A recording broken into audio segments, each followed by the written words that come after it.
Now, it is 2026, and here I am again, speaking to you at the Geneva summit. Nothing has changed for the better, only going from bad to worse. Despite what happened in 2021, we were driven by hope to give it another try. So in 2025, I announced that I was running for president again. For 112 days, I traveled across the country campaigning, and the population turned up overwhelmingly.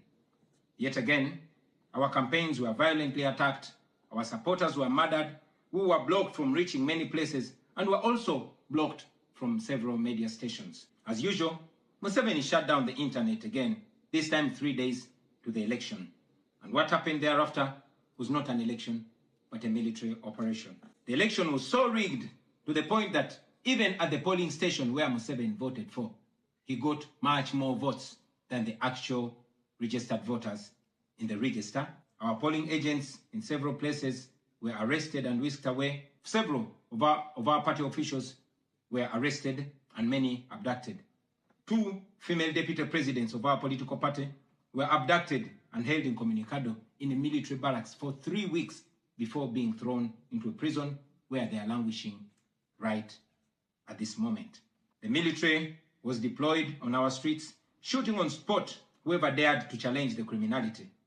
It was under these circumstances that Museveni yet again declared himself winner of the election, this time with over 70% of the vote. Right now, I'm speaking to you while in hiding. This is because as soon as the election was finished, Museveni's son, who is also chief of the Ugandan military, issued an order to take me to him, dead or alive.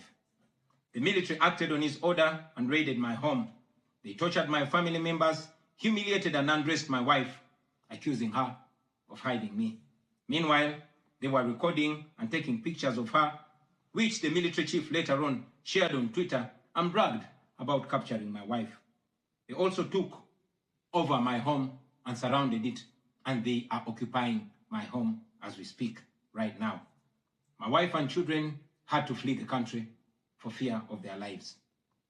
I am in hiding, but I don't want to be in hiding. It was necessary though, so I can stay alive and be able to speak to you right now. I've said it before and I say it again, that I'll resurface at the right time in my country. I feel like the international community has abandoned us. They've ignored us and they've left us to the fate of dictators. When I ran for president in 2021, Museveni and his thugs denied their crimes. They killed our people and denied it. They tortured people and denied it. They raided our houses and denied it. General Museveni has been a smart dictator because he puts on a suit, goes to the West and to the UN, speaks very nicely about democracy and human rights, but realistically, he does not mean any of those.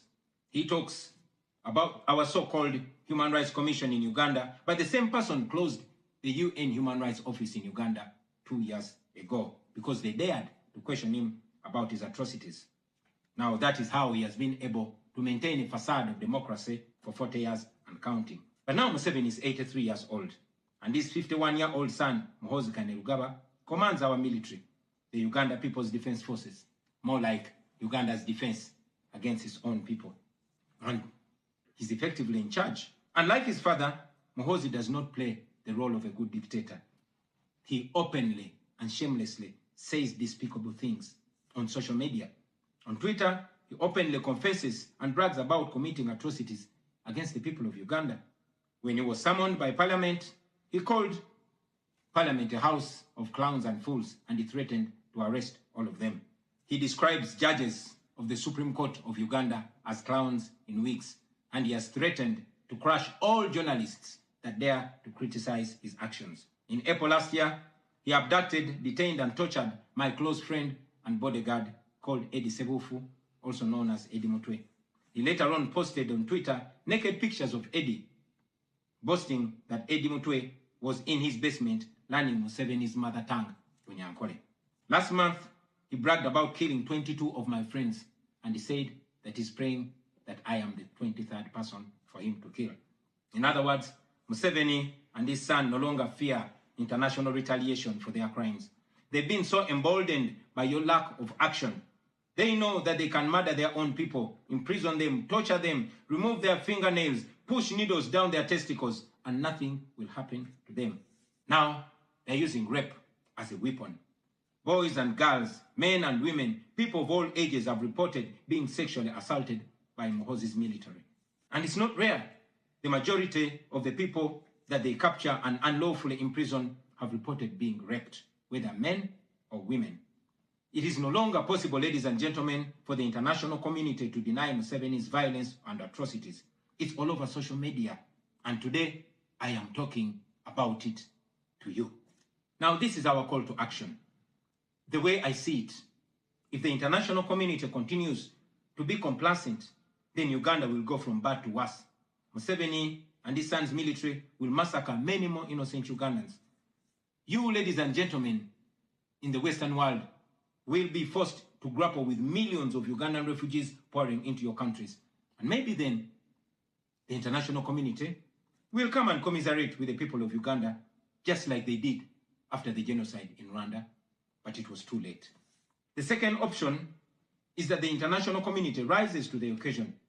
You stand by the values that you profess, democracy and human rights. You can rein in on General Museveni and his son through targeted sanctions, as well as financial and legal pressures. Ladies and gentlemen, Ugandans are not seeking for pity. Ugandans are only seeking to see the world take action against the individuals that have violated their rights for far too long. Those that have abused democracy with impunity should be the starting point. Please sanction these individuals. Sanction General Museveni. Sanction General Muhoozi. Sanction all the police and military officers that are responsible for gross human rights violations. Sanction those commanders. Sanction the judicial officers that have aided criminality through deliberately misinterpreting the law or skewing it. Those that normalize electoral fraud. Those that remand to prison suspects that should actually be sent to hospital. Sanction these individuals because their combined efforts in the last election effectively give autocracy a blank check to rule over the people of Uganda for 5 years. We call upon the international community to treat General Museveni exactly how they treated Idi Amin, because Idi Amin did what he did to Ugandans for only 8 years. Museveni has done much worse to the people of Uganda, and it has been for 40 years and counting. Because of the inaction of the international community, Museveni's mode of dictatorship and human rights violations is being seen as acceptable in the region, and it must be stopped before it is exported to other countries in the region and in the continent. We ask the international community not to recognize Museveni's regime because it is not legitimate. Please terminate any forms of cooperation with this government because he is not legitimate. On our end, as the people of Uganda, we are committed to non-violent means of changing our country, non-violent means of putting an end to this 40-year-old dictatorship.